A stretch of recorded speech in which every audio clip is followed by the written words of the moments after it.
Hi everyone, मैं रोहन यादव आप सभी का एक बार फिर से अपने यूट्यूब चैनल पर स्वागत करता हूं। आज की जो हमारी ये क्लास है एमपी सेट सोशल वर्क के स्टूडेंट के लिए और यूजीसी नेट सोशल वर्क के स्टूडेंट के लिए है। वहीं अगर मैं बात करूं तो बीएसडब्ल्यू के स्टूडेंट और एमएसडब्ल्यू के स्टूडेंट के लिए ये क्लास है आज के लिए।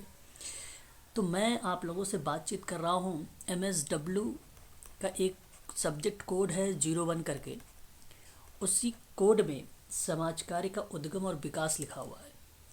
जब हम समाज कार्य के उद्गम और विकास पर बात करते हैं तो वहाँ हमें अमेरिका का और ऐतिहासिक का, कनाडा का और 20वीं शताब्दी के दौरान अमेरिका में किस तरीके से समाज कार्य का विकास हुआ है उसके बारे में लिखा हुआ है। आज मैं उन्हीं चीज़ों पर बातचीत करने वाला हूँ। हमारा टॉपिक हालांकि 20वीं शताब्दी के दौरान का होगा कि अमेरिका में समाज कार्य का जो प्रयास किया गया था, समाज कल्याण को जो प्रोत्साहित किया गया था, ऐसे प्रश्न अगर आएंगे तो आप उन्हें किस तरीके से सॉल्व करेंगे। मैं आप सभी के लिए एमपी सेट और यूजीसी नेट और एमएसडब्ल्यू के लिए होली पर आप लोगों के लिए एक विशेष ऑफ़र निकाला है। यदि आप एमपी सेट में सोशल वर्क में ऑनलाइन क्लास लेना चाहते हैं तो केवल ये 7 से 8 मार्च तक का है, यानी आज और कल तक का है। इसकी फ़ीस 3000 रुपये रखी गई है। यूजीसी नेट की अगर आप क्लास लेना चाहते हैं जून में, जिसका एग्ज़ाम है 2023 में, तो अगर आप इसकी ऑनलाइन क्लास लेना चाहते हैं तो इसे भी 3000 रुपये में दिया जाएगा। एमएसडब्ल्यू की अगर आप क्लास लेना चाहते हैं तो इसकी फ़ीस आप लोगों के 3500 रुपये रखी गई है। वहीं अगर हम बात करें आप लोगों से कि एमपीपीएससी में जो असिस्टेंट प्रोफेसर सोशोलॉजी की जो वैकेंसी निकाली गई है, जिसका फॉर्म 12 अप्रैल से भरा जाएगा, इसकी अगर आप ऑनलाइन क्लास लेना चाहते हैं तो इसकी फ़ीस 4000 रखी गई है। तो मैंने इनमें छूट निकाल दिया है। आप लोग अगर इंटरेस्टेड हैं एमपी सेट में या यूजीसी नेट सोशल वर्क में तो आप हमसे संपर्क कर सकते हैं 8506031308 पर। कॉल भी कर सकते हैं और व्हाट्सएप के माध्यम से भी आप जानकारी प्राप्त कर सकते हैं। चलिए शुरुआत करते हैं। समाज कार्य का उद्गम और विकास का ये टॉपिक है, जिसके अंतर्गत अमेरिका समाज कार्य का इतिहास आता है। और अमेरिका समाज कार्य के इतिहास में मैंने आप लोगों से ऐतिहासिक मील के पत्थरों पर बातचीत कर चुका हूँ, जिन्होंने समाज कार्य और समाज कल्याण का विकास और महत्वपूर्ण योगदान दिया था। उसके बाद मैंने आप लोगों से बातचीत कर चुका हूँ उत्तरी अमेरिका में समाज कार्य और समाज कल्याण के विकास पर। ये 2 टॉपिक मैंने करवा चुका हूँ। जिन बच्चों ने नहीं देखा है तो चैनल पर विज़िट करें और वीडियो में जाएं, वहाँ पर आपको मिल जाएगा। आज मैं आप लोगों से बात करने वाला हूँ अमेरिका में ही समाज कार्य के इतिहास के बारे में। कुछ इस तरीके से पेपर में हमारे सामने प्रश्न आते हैं। हालांकि जून में एग्ज़ाम है एमएसडब्ल्यू का, मार्च में एग्ज़ाम है आप लोगों का यूजीसी नेट वालों का, और जून में अगर हम बात करें तो एमपी सेट का भी एग्ज़ाम है। हालांकि डेट डिसाइड हो चुकी है एमपी सेट की, 4 जून को है। ठीक है, तो अगर मैं आप लोगों से बात करूं 20वीं शताब्दी के दौरान अमेरिका में उन प्रयासों का उल्लेख कीजिए जिन्होंने समाज कल्याण का प्रोत्साहित किया था। आप कैसे एमएसडब्ल्यू में लिखेंगे, आप ये चीज़ आपको ध्यान रखना है। और यहाँ से कैसे आप मल्टीपल चॉइस जो क्वेश्चंस आते हैं उसको कैसे आप टैकल करेंगे, अभी सब सारी चीज़ें आप देखेंगे। एक प्रश्न ये भी आता है कि कनाडा में समाज कार्य का विकास का अर्थ स्पष्ट करिए। और क्वेश्चन एक और आता है दक्षिण अमेरिका में समाज कार्य और समाज कल्याण का विकास किस प्रकार हुआ है, इसके बारे में बताइए। तो इस टाइप से हमारे सामने जो है एग्ज़ाम में प्रश्न आते हैं। हालांकि ये आता है 300 शब्दों का लिखने के लिए, है ना, और 600 शब्दों का भी लिखने के लिए आता है। लेकिन ये मैं 600 शब्दों का मैं बता चुका हूँ आप लोगों से। ऐतिहासिक मील पत्थर पता है, और जो उत्तरी अमेरिका था वो भी आता है। दक्षिण अमेरिका पर 600 शब्दों का लिखने के लिए नहीं आता है, ध्यान रखेंगे। चलिए शुरुआत करते हैं। क्वेश्चन मैंने लिया था 20वीं शताब्दी के दौरान अमेरिका में समाज कल्याण को प्रोत्साहित करने वाले जो प्रयास है वो किस तरीके से बनाए गए हैं। ये प्रश्न हमारे सामने और इस तरीके से आपको यहाँ पे सॉल्व करना है। तो सबसे पहले आप ये लिखें कि समाज कार्य एक व्यावसायिक प्रक्रिया है, और उस तरीके से आप 20वीं शताब्दी के दौरान अमेरिका में समाज कल्याण को प्रोत्साहित करने हेतु जो प्रयास किए गए हैं वो निम्न रहे हैं। तो आप देख सकते हैं कि सबसे पहली पॉइंट, ये 20वीं शताब्दी की बात मैं कर रहा हूँ आप लोगों से। तो अमेरिका में 1915 ईस्वी में अब्राहम फ्लेक्सनर ने अपना एक प्रतिवेदन जारी किया था, और इस प्रतिवेदन में यह कहा गया कि समाज कार्य अभी भी एक वृत्ति का मतलब होता है व्यवसाय, है ना, वृत्ति का मतलब व्यवसाय। तो ध्यान रखेंगे कि अभी अगर हम बात करें तो एक वृत्ति के रूप में स्थापित नहीं हुआ है, और इसमें शैक्षिक रूप से संचरणीय प्रविधियों की कमी की वजह से, जिसकी वजह से अभी भी समाज कार्य व्यवसाय के रूप में नहीं आया। ये बात अब्राहम फ्लेक्सनर ने व्यावसायिक स्थितियों पर विचार करते हुए बताया है। तो प्रश्न ये है कि समाज कार्य वास्तव में एक व्यवसाय है? तो समाज कार्यकर्ताओं को करीब एक शताब्दी से चुनौती बना हुआ था। तो समाज कार्य की व्यावसायिक स्थितियों का मूल्यांकन किया इन्होंने। कौन? अब्राहम फ्लेक्सनर ने 1915 में क्या किया? व्यावसायिक स्थितियों का मूल्यांकन किया। ध्यान रखेंगे आप सभी लोग, ये मूल्यांकन का पाठ है। और यह निष्कर्ष तभी से समाज कार्यकर्ता के मध्य गूंजने लगा। तो एक दान और सुधार, ध्यान रखिएगा, दान एवं सुधार पर बल्टीमोर सभा की 1915 में बैठक हुई, और उस बैठक में फ्लेक्सनर के द्वारा कहा गया कि क्या समाज कार्य एक व्यवसाय है। इसी विषय पर इन्होंने एक भाषण दिया, और महत्वपूर्ण घटना थी ये, ठीक है। तो फ्लेक्सनर कहते हैं कि व्यवसाय बड़ी मात्रा में व्यक्तिगत उत्तरदायित्व के साथ बौद्धिक क्रियाओं के आवश्यक रूप से संबद्ध होते हैं। विज्ञान एवं सीखने से कच्ची सामग्री पाते हैं, और इस सामग्री को ही व्यावसायिक एवं निश्चित उद्देश्य की प्राप्ति हेतु कार्य में लाया जाता है। तो शैक्षणिक प्रविधियों को रखना, स्वयं को संगठित करना और संप्रेरणा को बढ़ावा देना, तो इस तरीके की प्रक्रिया अब्राहम फ्लेक्सनर ने बताया। तो व्यावसायिक स्थिति पर किसने विचार किया? फ्लेक्सनर ने। ये पॉइंट याद रखिएगा। और समाज कार्य की व्यावसायिक स्थितियों का मूल्यांकन किसने किया? फ्लेक्सनर ने। और कब किया? 1915 में किया। अच्छा, 1915 में फ्लेक्सनर ने कौन सी बैठक में थी, कौन सी सभा थी वो? दान एवं सुधार पर बल्टीमोर की सभा थी। और क्या समाज कार्य एक व्यवसाय है, ये कॉन्सेप्ट किसने दिया? तो अब्राहम फ्लेक्सनर ने दिया, 1915 में दिया। तो इतनी बातें आप लोग इस पॉइंट से ध्यान रखेंगे। फिर आता है दूसरी पॉइंट। 1933 में अमेरिकी राष्ट्रपति थे एक फ्रैंकलिन डी रूजवेल्ट। ध्यान रखिएगा, बहुत ही फेमस शब्द है ये। तो 1933 में अमेरिकी राष्ट्रपति फ्रैंकलिन डी रूजवेल्ट ने समाज कल्याण के लिए एक कार्यक्रम घोषित किया था। एक कार्यक्रम घोषित किया जिसे न्यू डील कहा गया। जिसे न्यू डील की जगह पे अगर मैं आपसे बात करूं तो इसे ही नौ समझौता भी बोला गया। तो इस कार्यक्रम में गरीबी और बेरोजगारी पर निवारण को ध्यान केंद्रित करके प्रयास किया गया था। तो 1933 में किसके नाम आता है? अमेरिका के राष्ट्रपति थे जिनका नाम था फ्रैंकलिन डी रूजवेल्ट। दूसरी बात, इन्होंने क्या किया है? इन्होंने सामाजिक कल्याण के लिए एक कार्यक्रम घोषित किया है। उसका क्या नाम है? न्यू डील है।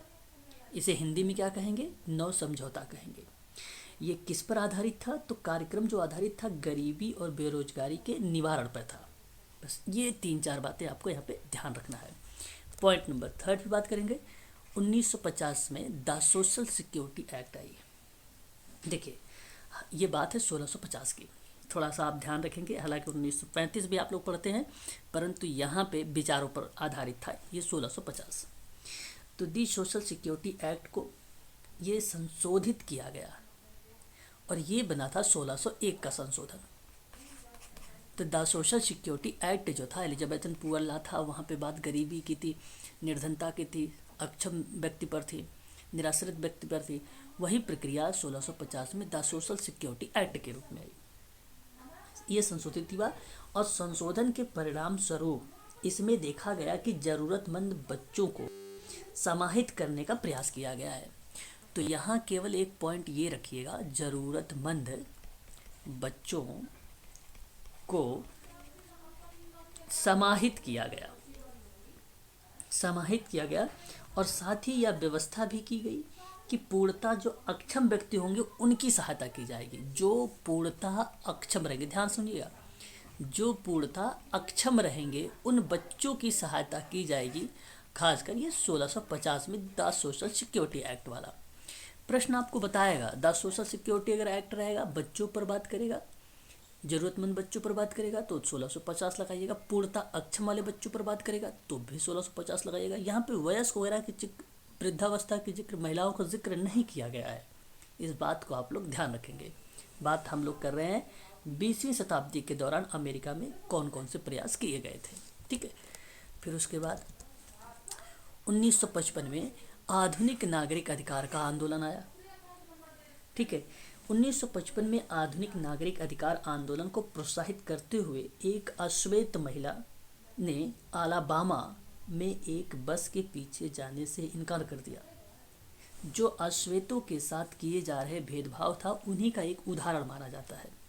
ये बात है 1955 का, 1955 का है। और ये ध्यान रखेंगे आप सभी लोग, आधुनिक नागरिक अधिकार आंदोलन को प्रारंभ करते हुए एक अश्वेत महिला, जब आप ध्यान रखेंगे यहाँ पे मैंने एक और नाम लेता हूँ, रोसा पार्क्स। ये रोसा पार्क्स ने बस के पीछे जाने से इनकार कर दिया और यही नाम को अलाबामा भी कहा जाता है। तो अब आप लोग कंफ्यूज मत होइएगा, अलाबामा कहा जाता है। तो ये सन 1955 की बात है, जो आधुनिक नागरिक अधिकार आंदोलन को प्रोत्साहित करने के लिए एक अश्वेत महिला थी। उसका नाम क्या था? रोसा पार्क्स भी कह सकते हो, अलाबामा भी कह सकते हो आप। और ये एक बस के पीछे जाने से इनकार कर देती है, जो अश्वेतों के साथ किए जा रहे जो थे वो भेदभाव का एक उदाहरण मान लिया जाता है। तो ये आधुनिक नागरिक आंदोलन के अंतर्गत आता है। फिर अगर हम बात करें तो 1960 में आचार संहिता की बात आती है। आपने एक नाम सुना होगा NASW, हालांकि इसकी स्थापना की बात करते हैं तो 1955 आता है। लेकिन जब national association of social work की बात करते हैं आचार संहिता को लेकर, तो अमेरिका में 1960 आता है। हालांकि अमेरिका से भारत में भी आचार संहिता आई है, ये बात ध्यान रखेंगे आप सभी लोग। आचार संहिता में अगर हम बात करें तो यहाँ पर आप लोगों को क्या करना है कि ये भारत से लिया गया है, अमेरिका से लिया गया है। इसमें कोई भेदभाव वगैरह नहीं किया जाता है। एक सामाजिक कार्यकर्ता किसी सेवार्थी के साथ कोई भेदभाव नहीं करेगा, ठीक है। उसके साथ एक सकारात्मक दृष्टिकोण से काम करेगा आचार संहिता में। तो इस बात को ध्यान रखिएगा कि ये आचार संहिता जो है अमेरिका से आया है इंडिया में। और कब आया था? तो 1960 में ही आया था, जिस समय अमेरिका में आया था। और ख़ासकर इसकी जो भूमिका होती है पॉजिटिव की दृष्टिकोण से होती है आचार संहिता की। और ये ध्यान रखिएगा, ये NASW जो नेशनल एसोसिएशन सोशल वर्क है, इसने अपनी प्रथम आचार संहिता को अंगीकृत किया था ये 1960 में, ठीक है। बात को ध्यान रखिएगा, अमेरिका बहुत ही इंपॉर्टेंट शब्द है यहाँ पे 1960 वाला, ठीक है। अच्छा, स्थापना मैंने बता दिया इसकी। फिर आता है कि 1964 अमेरिका के राष्ट्रपति एक है जोहान्सबर्ग। ध्यान से सुनिए, 1964 में अमेरिका के राष्ट्रपति एक थे लिंडन बी जॉनसन। इन्होंने क्या किया? इन्होंने दी ग्रेट सोसाइटी नामक एक कार्यक्रम स्थापित किया। अच्छा, दी ग्रेट सोसाइटी नाम कार्यक्रम स्थापना किसने किया? अमेरिका के राष्ट्रपति थे जिनका नाम था लिंडन बी जॉनसन। पहली बात लिख लिया। दूसरी बात ये कि दी ग्रेट सोसाइटी कार्यक्रम की स्थापना कब हुई? तो 1964 में हुई। ये दूसरी बात है। अच्छा, इसी के साथ साथ सार्वजनिक स्थलों पर जातीय भेदभाव गैर कानूनी घोषित किया जाए। सार्वजनिक स्थानों पर जो जातीय भेदभाव है उसको गैर कानूनी घोषित किया जाए। तो ये किस एक्ट के अंतर्गत कहा गया? तो सिविल राइट्स एक्ट के अंतर्गत कहा गया। अच्छा, सिविल राइट्स एक्ट क्या होता है? ये बात भी मैंने आप लोगों को बता रखा है, ठीक है। तो नागरिक अधिकार एक एक्ट है, तो उसको सिविल नागरिक एक्ट कहते हैं। उस सार्वजनिक स्थानों पर किसी भी जातीय भेदभाव को गैर कानूनी घोषित किया जाए, इस तरीके की बात 1964 में हुई थी। तो दी ग्रेट सोसाइटी कार्यक्रम की स्थापना किसने किया? और 1964 में हुई। और सिविल राइट्स एक्ट में क्या बात है? सार्वजनिक स्थानों पर जातीय भेदभाव को गैर कानूनी घोषित किया जाए, ये सिविल राइट्स एक्ट के अंतर्गत कही गई थी। फिर आता है आपका 1665, अमेरिका में ग्रेट सोसाइटी कार्यक्रम हुआ। देखिए अमेरिका में फिर ऐसे ही ग्रेट सोसाइटी कार्यक्रम स्थापित हुए। हालांकि अभी आपने ऊपर भी मैंने बताया आपको कि दी ग्रेट सोसाइटी कार्यक्रम था। इस कार्यक्रम की स्थापना जोहानसन ने किया था 1964 में। फिर मैं आपको नीचे भी बता रहा हूँ कि जो है ग्रेट सोसाइटी कार्यक्रम स्थापित हुए, और ये जो 1965 में स्थापित हुआ ये बेसिकली चिकित्सकीय देखभाल को लेकर बात हुई थी। ध्यान से सुन लीजिए, तो ये किस पे था? चिकित्सकीय देखभाल था, वृद्ध अमेरिकियों की ज़रूरतों तथा बाल शिक्षा मुहैया कराने का प्रयास पर केंद्रित था। ये जो 1965 वाला है, अमेरिका में क्या था? ये चिकित्सकीय देखभाल थी, वृद्ध अमेरिकों की ज़रूरतों की बात हुई थी, बाल शिक्षा की बात हुई थी, इसका प्रयास किया गया था। और क्या नाम था? ग्रेट सोसाइटी कार्यक्रम। कब आई थी? 1965 में आई थी। ये बात आप लोग ध्यान रखेंगे इसमें। फिर बात आती है 1990 में, इसमें दी अमेरिकन विथ डिसेबिलिटी एक्ट आया। हालांकि 1990 में दी अमेरिकन विथ डिसेबिलिटी एक्ट पारित हुआ, और इस एक्ट में यह प्रावधान किया गया कि यदि किसी व्यापार में 15 व्यक्तियों से अधिक व्यक्ति शामिल होंगे तो उस व्यापार में अक्षम व्यक्ति से किसी भी प्रकार का कोई भेदभाव नहीं किया जाएगा। इस 1990 के अंतर्गत बात की गई थी। इसी प्रकार अगर हम बात करें, यदि अक्षम व्यक्ति को साथ अगर किसी भी प्रकार का भेदभाव किया जाएगा तो उसे कानून की तरफ से दंड दिया जाएगा, या कानूनी दंडनीय होगा वो। तो 1990 आप ध्यान रखेंगे। American with disability act. अगर आपसे भारत के बारे में बात करें तो 1995 में PWD एक्ट आया था। 1996 में अगर मैं बात करूं आप लोगों से, तो ये बेसिकली राष्ट्रपति ने इस पर हस्ताक्षर कर दिया, तो पूर्ण रूप से 1996 माना जाता है। याद रखेंगे, ये पेपर में आया भी है। तो दी अमेरिकन विथ डिसेबिलिटी एक्ट 1990 में आया था। यहाँ एक बात और ध्यान रखेंगे, 15 व्यक्तियों से अधिक व्यक्ति अगर कोई वहाँ शामिल है तो उसमें, अच्छा ये ज़रूरी नहीं 15 व्यक्ति अगर होंगे तो उसमें किसी व्यक्ति के साथ भेदभाव नहीं होना चाहिए। जरूरी नहीं कि 10 व्यक्ति अगर है तो उसमें भेदभाव कर सकते हैं, ऐसा नहीं है प्रक्रिया। लेकिन ये पूर्ण रूप से 1990 से चलाया गया, ऐसी बात बताएगी 1990 में दी अमेरिकन विथ डिसेबिलिटी एक्ट में। ठीक है, इस बात को आप लोग ध्यान रखेंगे। फिर 1990 में अमेरिका में डी रियल वाइट, ध्यान रखेंगे, the Ryan White comprehensive AIDS resources emergency act है। ये इमरजेंसी एक्ट है, ध्यान रखेंगे। तो अमेरिकन में जो अगर हम बात करें तो दी है ये, ठीक है, दी का मतलब THE, ठीक है। The Ryan White comprehensive AIDS resources emergency act पारित हुआ 1990 में ही, ध्यान रखेंगे ये। और यह एक्ट है एड्स से बचाव और उपचार से संबंधित था। इसके अतिरिक्त वह सामुदायिक नियोजन हेतु धन की मुहैया कराने के परिप्रेक्ष्य में बात करते हैं, यानी वित्तीय से रिलेटेड था ये 1990 वाला, इसलिए आप इसको ध्यान रखेंगे। ठीक है, वित्तीय से संबंधित था। और इस एक्ट में बेसिकली जैसे बीमारी से उपचार करना है, उसको जागरूक करना है एड्स के संबंध में, ठीक है ना। इसके अलावा जो है अच्छा जो भी काम करेंगे आप कम्युनिटी के आधार पे करेंगे, इस तरीके की बात इसमें कही गई है, ध्यान रखेंगे। आप सबको बता दूं कि ये जो इम्पोर्टेंट सारे एक्ट हैं या जो मैं इतिहास पढ़ा रहा हूँ 20वीं शताब्दी के दौरान अमेरिका में, ये MSW BSW में भी आते हैं और MP सेट में भी आप लोगों से फैक्ट के रूप में आते हैं, जैसा कि इतिहास दिया गया है सिलेबस में आप लोगों को अमेरिका और USA के बारे में। इसलिए इसको आप सब लोग अच्छे से पढ़ाई करें, ठीक है। आप अगर MP सेट की क्लास आप लेना चाहते हैं सोशल वर्क में, तो ये 7-8 आपका जो है मार्च होली का ऑफर चल रहा है इस समय, 3000 रुपये में आपको ये प्रोवाइड कराई जा रही है। UGC नेट की अगर मैं बात करूँ आप लोगों से, इसकी ऑनलाइन क्लास लेना चाहते हैं तो इसकी भी फीस जो है 3000 रुपये में प्रोवाइड केवल आज और कल के लिए ये बनाया गया है। और MSW की बात अगर हम करें तो इसकी क्लास जो चल रही है 3500 रुपये में दी जाएगी आप लोगों को MSW की, ठीक है। अगर MPPSC की आप क्लास लेना चाहते हैं सोशल वर्क में तो उसकी फ़ीस जो है 4000 बनाई गई है। तो आप अधिक जानकारी चाहिए तो डिस्क्रिप्शन में जाइए, वहाँ पे पूरी डिटेल लिखा हुआ है और आप हमसे संपर्क कर सकते हैं, ठीक है। कोई अगर आपको दिक्कत हो रही तो बात करते हैं 1996 में अमेरिकन में the personal responsibility and work opportunities reconciliation act है ये, ठीक है। अगर हम बात करें आप लोगों से, ये कौन सा एक्ट है? रिकसिलियंसन एक्ट है, नोट कर लीजिएगा आप सभी लोग, ठीक है, 1996 का। तो इसमें ये जब पारित हुआ तो ये गरीबों को अधिक अस्थायी सहायता देने के पक्ष में था ये। और इन प्रयासों के फलस्वरूप अमेरिका में समाज कार्य और समाज कल्याण की दिशा में महत्वपूर्ण प्रगति हुई और इन प्रयासों ने समाज कार्य को प्रोत्साहित किया। तो जो 1996 में अमेरिका में आया एक्ट, उस एक्ट का क्या नाम है? The personal responsibility and work opportunities reconciliation act, ये पारित हुआ। और ये किस पे था? गरीबी को अधिक अस्थायी सहायता देना, और इसी के परिणाम स्वरूप अमेरिका में समाज कार्य और समाज कल्याण की दिशा में महत्वपूर्ण प्रगति हुई और इन प्रयासों से समाज कार्य को मोटिवेट किया गया, प्रोत्साहित किया गया। ठीक है, तो याद रखेंगे ये क्लास आपकी यहाँ पे तक समाप्त होती है।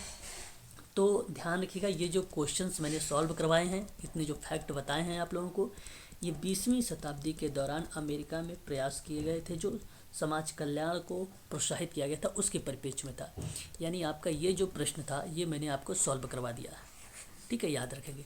अब बात करें अगर हम लोग दूसरा प्रश्न के बारे में, तो ये प्रश्न है कनाडा में समाज कार्य के विकास को अर्थ स्पष्ट करना है और दक्षिण अमेरिका में समाज कार्य का जो है समाज कल्याण का विकास किस प्रकार हुआ, इसके बारे में बात करनी है। तो इसकी क्लास नेक्स्ट होगी, केवल आज आप लोग इसी को देखे रहिएगा। इम्पोर्टेंट है, 20वीं शताब्दी के दौरान अमेरिका में उन प्रयासों का उल्लेख कीजिए जिन्होंने समाज कल्याण को प्रोत्साहित किया था। अधिक जानकारी के लिए आप संपर्क कर सकते हैं 8506031308 पर। ठीक है, आज के लिए बस इतना ही।